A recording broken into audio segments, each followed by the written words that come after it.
ابو عبد الرحمن سیدنا عبداللہ بن مسعود رضی اللہ عنہ سے روایت ہے، وہ کہتے ہیں صادق مصدوق رسول اللہ صلی اللہ علیہ وسلم نے ہم سے بیان فرمایا، تم میں سے ہر ایک کی تخلیق یوں ہوتی ہے کہ وہ والدہ کے پیٹ میں 40 دن تک نطفے کی صورت میں، اس کے بعد اتنے ہی روز تک جمے ہوئے خون کی صورت میں، اور اس کے بعد اتنے ہی روز گوشت کے لوتھڑے کی صورت میں رہتا ہے۔ بعد ازاں اس کی طرف ایک فرشتہ بھیجا جاتا ہے، وہ آ کر اس میں روح پھونکتا ہے اور اسے اس پیدا ہونے والے کے متعلق 4 باتیں، رزق، عمر، عمل اور اس کے شقی یعنی بدبخت یا سعید یعنی نیک بخت ہونے کے متعلق لکھنے کا حکم دیا جاتا ہے۔ اس اللہ تعالیٰ کی قسم جس کے علاوہ کوئی سچا معبود نہیں، تم میں سے کوئی آدمی اہل جنت کے سے اعمال کرتا رہتا ہے یہاں تک کہ اس کے اور جنت کے مابین صرف ایک ہاتھ کا فاصلہ باقی رہ جاتا ہے، تو اس پر وہ سابقہ تحریر غالب آتی ہے یعنی تقدیر غالب آتی ہے، اور وہ شخص اہل جہنم کا سا عمل کر کے جہنم میں چلا جاتا ہے، اور ایک شخص اہل جہنم کے سے عمل کرتا رہتا ہے یہاں تک کہ اس کے اور جہنم کے درمیان صرف ایک ہاتھ کا فاصلہ باقی رہ جاتا ہے، تو وہ سابقہ تحریر غالب آ جاتی ہے اور وہ شخص اہل جنت کا سا عمل کر کے جنت میں چلا جاتا ہے۔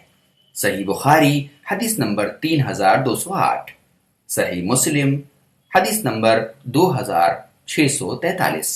اس پر تحریر غالب آ جاتی ہے، اس سے اللہ تعالیٰ کا علم یا لوح محفوظ میں لکھی ہوئی تحریر مراد ہے، یا وہ تحریر مراد ہے جو اس وقت لکھی گئی تھی جبکہ یہ اپنی والدہ یعنی ماں کے پیٹ میں تھا۔ اللہ سب کچھ جانتا ہے، لیکن اللہ ہمیشہ اپنے بندوں سے چاہتا ہے کہ وہ نیک عمل کرے، دنیا میں امن و امان کا باعث بنے، آخرت کے لیے عمل کرے، لیکن انسان مختلف وجوہات سے عمل کرتا ہے۔ بہت سے لوگ نماز پڑھتے ہیں، روزہ رکھتے ہیں، حج کرتے ہیں، زکوٰۃ ادا کرتے ہیں، لیکن معاملات میں برے ہوتے ہیں۔ کئی لوگ برے ہوتے ہیں، کئی بار نماز روزوں میں مشغول نہیں ہو پاتے، لیکن معاملات میں بہت اچھے ہوتے ہیں۔ اس طرح کی کئی وجوہات ہیں جس پر اللہ تبارک تعالیٰ ایسے لوگوں کے حق میں فیصلہ کرتا ہے کہ برائیوں کے باوجود اس کو نیکیوں کی توفیق دے دیتا ہے، اور جو بدبخت ہوتا ہے عملی زندگی میں، معاملات میں، اللہ اس کو جنت کے راستے سے ہٹا دیتا ہے، کیونکہ ایسا شخص جنت کے لائق ہوتا ہی نہیں ہے۔ یہی مفہوم ہے اس حدیث میں۔ آئیے تفصیل سے اس حدیث کو سمجھنے کی کوشش کرتے ہیں۔ حضرت صلی اللہ علیہ وسلم نے اس حدیث مبارکہ میں انسان کے تخلیقی مراحل، تقدیر اور آخرت کے انجام کے متعلق فرمایا ہے۔ انسانیت کی ابتدا ابو البشر حضرت آدم علیہ السلام سے ہوتی ہے۔ ان کے متعلق قرآن مجید میں واضح طور سے یہ بات بتا دی گئی ہے کہ ان کی تخلیق مٹی سے ہوئی، بعد میں حضرت حوا علیہ السلام کو پیدا کیا گیا، اور پھر اس جوڑے سے ان کی نسل اور اولاد پھلی پھولی۔ نبی کریم صلی اللہ علیہ وسلم کے اس فرمان سے معلوم ہوتا ہے کہ انسان کا مادہ تخلیق جسے نطفہ کہا جاتا ہے، وہ رحم مادر میں پہنچ کر 40 دن تک اسی کیفیت میں رہتا ہے اور اس کا خمیر تیار ہوتا رہتا ہے۔ اس کے بعد وہ دوسرے مراحل میں علقہ یعنی جامد خون کی شکل میں بدل جاتا ہے۔ اس کی کئی صورتیں ہو سکتی ہیں۔ یہ حالت بھی صرف 40 یوم تک، 40 دنوں تک باقی رہتی ہے۔ اس کے بعد وہ تیسرے مرحلے میں مضغہ یعنی گوشت کا لوتھڑا بن جاتا ہے۔ یہ حالت بھی 40 دن تک باقی رہتی ہے۔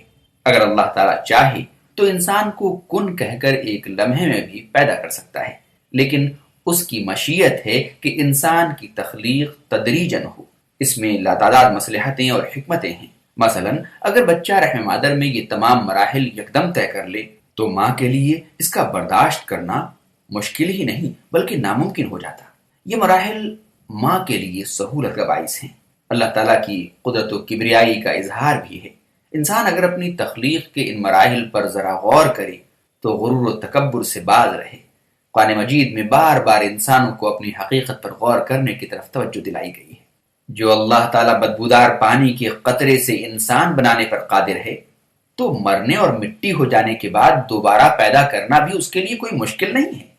اس میں انسان کو یہ بھی سبق دیا گیا ہے کہ انہیں اپنے تمام معاملات کو اطمینان سے تدریجاً آرام آرام سے انجام دینا چاہیے۔ اجلت اور جلدی میں کوئی فائدہ نہیں۔ قدرت و طاقت کے باوجود اللہ تعالیٰ نے انسان کو دفتن پیدا نہیں کیا، زمین و آسمان 6 دنوں میں پیدا کیے، لہذا انسان کو بھی جلد بازی سے کام نہیں لینا چاہیے۔ ان کے علاوہ بھی اس میں لاتعداد مصلحتیں ہوں گی۔ اہل علم غور کر سکتے ہیں 40 دن کے 3 مراحل مکمل ہونے کے بعد اس کی طرف سے ایک فرشتہ بھیجا جاتا ہے جو آ کر اس میں روح پھونکتا اور اس کے متعلق 4 امور لکھ دیتا ہے، 4 باتیں لکھ دیتا ہے: رزق، عمر، عمل اور انجام، یعنی بدبخت ہوگا یا سعید نیک ہوگا۔ یہ امور انسان کی تقدیر کہلاتے ہیں۔ احادیث سے معلوم ہوتا ہے کہ ہر انسان کی تقدیر زمین و آسمان کی تخلیق سے بھی بہت پہلے لوح محفوظ میں ثبت ہے۔ یہ لکھنا لوح محفوظ سے الگ ہے۔ لوح محفوظ تو پوری کائنات کے متعلق اللہ تعالیٰ کے علم کے موافق ہے، جبکہ اس تحریر کا تعلق صرف پیدا ہونے والے اس ایک فرد سے ہوتا ہے، یا اس سے مراد یہ ہے کہ اللہ تعالیٰ کے علم میں اس فرد کے متعلق جو کچھ ہوتا ہے فرشتوں پر اس کا اظہار کر دیا جاتا ہے۔ تقدیر کے مسئلے میں اکثر لوگ پریشان ہو جاتے ہیں کہ ہمارے نیک و بد ہونے اور جنتی یا جہنمی ہونے کا فیصلہ پہلے ہی طے ہو چکا ہے، تو اب عمل کرنے کا کیا فائدہ، ضرورت کیا ہے؟ یہ سب تقدیر سے لا علمی کی بنا پر ہے۔ تقدیر محض اللہ تعالیٰ کے علم کا نام ہے۔ اللہ تعالیٰ اپنے کامل علم کی روشنی میں ہر انسان کے بارے میں پہلے سے جانتا ہے کہ یہ شخص کس قسم کے عمل کرے گا اور اس کا انجام کیا ہوگا۔ اس میں جبر نام کی کوئی چیز نہیں۔ یہی وجہ ہے کہ عمل کرنے میں انسان کو مکمل طور پر اختیار دیا گیا ہے۔ اگر اختیار نہ ہوتا تو ہم کسی روبوٹ کی طرح ہوتے۔ اگر معمولی ٹیچر اپنے بچوں کے بارے میں جان لیتا ہے کہ کون پاس ہونے والا ہے، کون فیل ہونے والا ہے، تو وہ رب جس نے پیدا کیا ہے، جو دنیا آخرت کی ہر چیز کو جانتا ہے، جو ہو چکا ہے، جو ہونے والا ہے، سب کو جانتا ہے، اگر وہ یہ بات جانتا ہے اور اس کا اظہار کرتا ہے کہ میں یہ جانتا ہوں، تو اس میں کیا قباحت ہے؟ اس کو بنیاد بنا کر اپنے نیک اعمال سے کوتاہی، یہ کتنی بڑی نادانی ہے۔ یہی وجہ ہے کہ اللہ بندوں کو اختیار دیتا ہے کہ وہ جو راہ چاہے اختیار کرے، اس کی اپنی مرضی ہے۔ ایک دفعہ صحابہ کرام نے یہی سوال نبی کریم صلی اللہ علیہ وسلم سے کیا تھا۔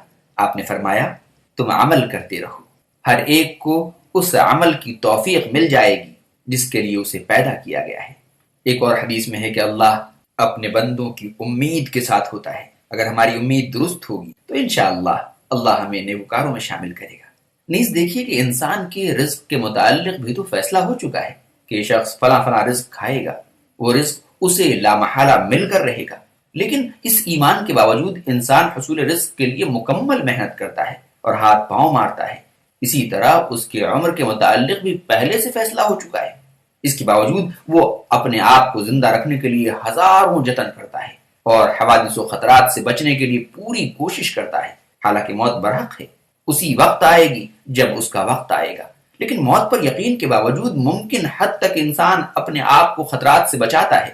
اسی طرح انسان چونکہ اپنے متعلق نہیں جانتا کہ اللہ تعالیٰ کے ہاں اس کا انجام کیا لکھا گیا ہے، اسے اپنا انجام بہتر بنانے کے لیے اللہ تعالیٰ کے احکامات کی پابندی کرنی چاہیے۔ اسی لیے تو اللہ نے انبیاء رسول بھیجے۔ شقی یا سعید، جس شخص میں حق کو قبول کرنے اور اعمال صالحہ بجا لانے کی صلاحیت ہو اور وہ حق کے مطابق نیک عمل کرے تو وہ سعید ہوتا ہے، اور اللہ رب العزت کبھی ناانصافی نہیں کرتا۔ بھلا نیکی کرنے والے کو کیوں ہمارا رب سزا دے گا؟ یقینی طور سے اللہ تو نیکیوں کو مزید بڑھاتا ہے، اور اس کے خلاف وہ شخص جو شقی اور بدبخت کہلاتا ہے۔